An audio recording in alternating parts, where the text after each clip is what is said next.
Dahil nga sa nangyayaring tensyon dito sa Middle East, may mga kababayan tayong OFW na pabalik na sana dito sa Dubai nung nakaraan. Pero nung nasa Cambodia na daw sila ay sinabi ng stewardess na babalik daw sila sa Pilipinas para sa kaligtasan ng lahat. Sinulan ng missile attacks ang iba't ibang bahagi ng Middle East dahil sa patuloy na gyera sa pagitan ng Iran at Israel. Higit 1,000 OFWs na nakalipad na pagitnang silangan ang kinailangan pang bumalik ulit ng Pilipinas dahil sa lumalalang tensyon.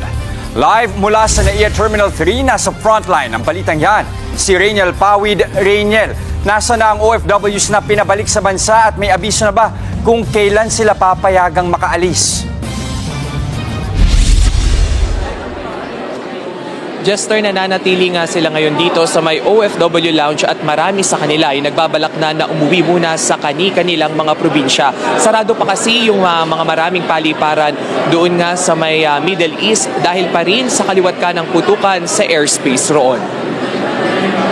Malabulalakaw ang ilaw na ito na nasilayan sa Dubai nitong Sabado. Isa yan sa hindi nasalag na missile na bumagsak sa man-made island ng Dubai na Palm Jumeirah. Ang Dubai Airport natamaan din ng missile. Ilang bahagi ng paliparan ang nasira at nabalot ng usok ang loob nito. Sa Kuwait, tumama rin ang drone strike sa airport. Sa kuha ng ilang Pinoy roon, makikitang nagkakagulo at halos hindi na makita ang daraanan dahil sa usok.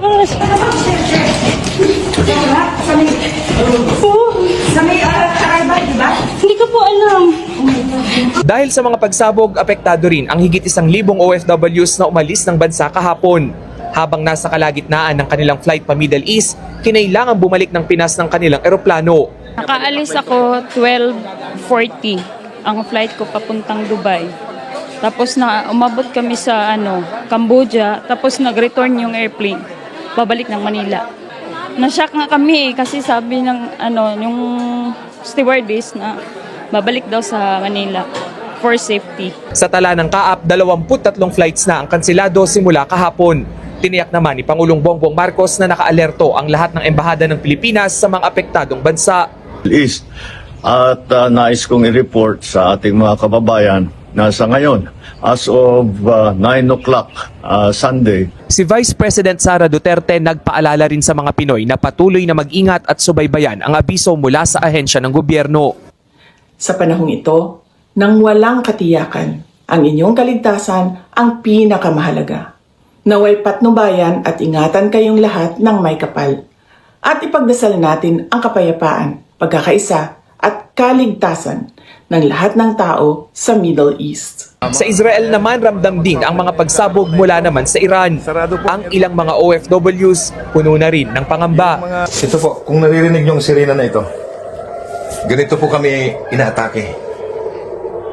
O may pararating na mga missiles o ballistic missiles.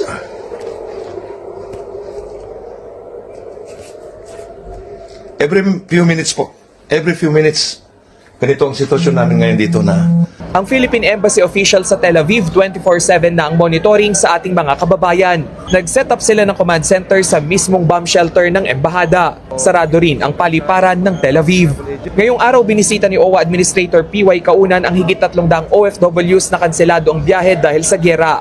Libre silang nakapagpahinga at nakakain sa OFW Lounge habang inaayos ang kanilang transportasyon pabalik ng probinsya. Bukas din ang hotline 1348 ng OWA para sa mga katanungan sa sitwasyon ng mga OFW at maging sa kanilang pagbabalik bansa.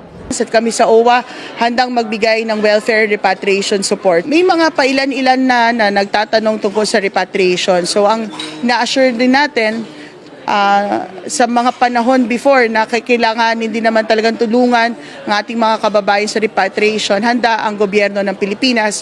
June 2025 nang magsimula ang gyera ng Iran kontra sa pinagsamang puwersa ng Israel at Amerika. Nag-ugat ito sa tinututulang nuclear program ng Iran. Tinawag ni US President Donald Trump na major combat operation ang kanilang pag-atake sa Iran nitong Sabado. Dahil sa pag-atake nasawi si Iranian Supreme Leader Ayatollah Khamenei.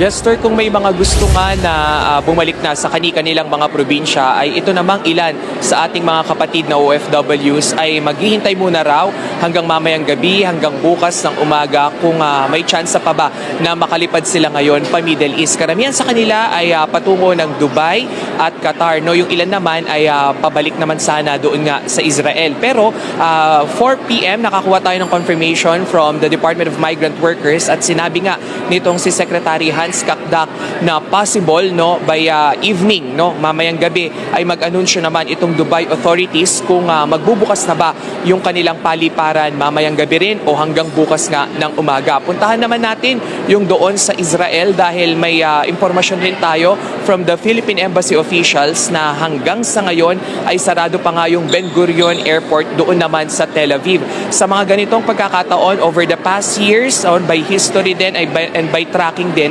normally nagsasara itong Ben Gurion Airport ng 3 to 5 days pagka ganito nga na nagkakaroon ng palitan ng putok. At puntahan naman natin yung ilan natin sa mga kapatid doon naman sa Qatar.